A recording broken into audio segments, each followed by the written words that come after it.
नमस्कार मंडळी, मी परश्या आणि आम्हाला जायचं होतं वापिस एक काम करायला. आमच्या भावनीच ते काम चालू आहे सध्याच्या टायमाला. आणि पहिले तर अर्जुन भाऊला भेटून यायचं होतं. अर्जुन भाऊला भेटतो थोडं मंदिरमध्ये थांबले तर आम्ही थोडी एक चक्कर हवे गेलतो, कारण की ना ते एक म्हणजे कामाचंच बघायला गेलतो. ऑफिस चालू होता.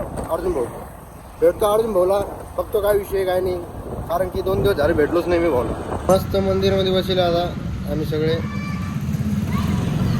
ओके मध्ये. आता कार्यक्रम झाला एक.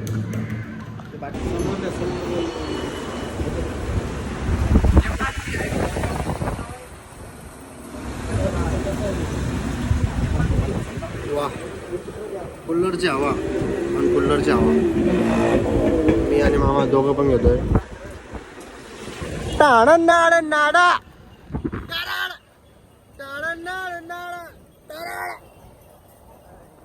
मामा घाबरले बरं पहिले. आता माझ्याकडे सगळेजण बघतेत तरी मी ब्लॉग काढतो. मी जास्त चालत नाही घेत. आता ब्लॉग काढतो, 1 नंबर काढतो, सगळं बघते, पण चालत घेत नाही तुमचा भाऊ. कारण की तुमचा भाऊ एकदम आता ब्लॉगर बनेले आणि तुमच्या भावाचे किती सबस्क्रायबरचे तुम्हाला तर माहिती 23K. आता इथून गाडी आली आणि आता मी जर गेअर जर कमी केला लपड्याचे काम होते.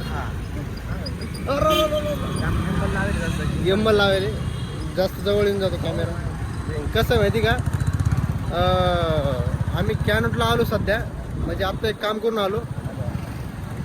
आता कॅनोटला आलो, कॅनोटून डायरेक्ट घरी जाणार. कॅनोटला थांबणारच नाही, कारण अशा गाड्या पुढून येऊ लागल्या. एवढी ट्रॅफिक झाली संभाजीनगरमध्ये.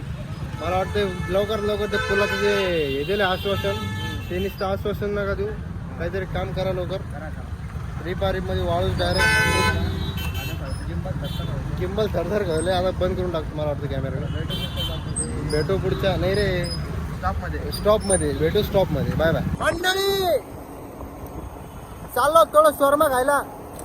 चिकन नाही बरं का, पनीर शोरमा खायला चाललो होतो ओके मध्ये. आम्ही दोघं आहेत, मागं दोघं आहे. 1 नंबर अशी भूक लागली होती, मजा येईन थोडी खायला. आता खातो आता मस्त एकदम पंप खाऊन. भेटतो डायरेक्ट उद्या किंवा आजच. Bye bye.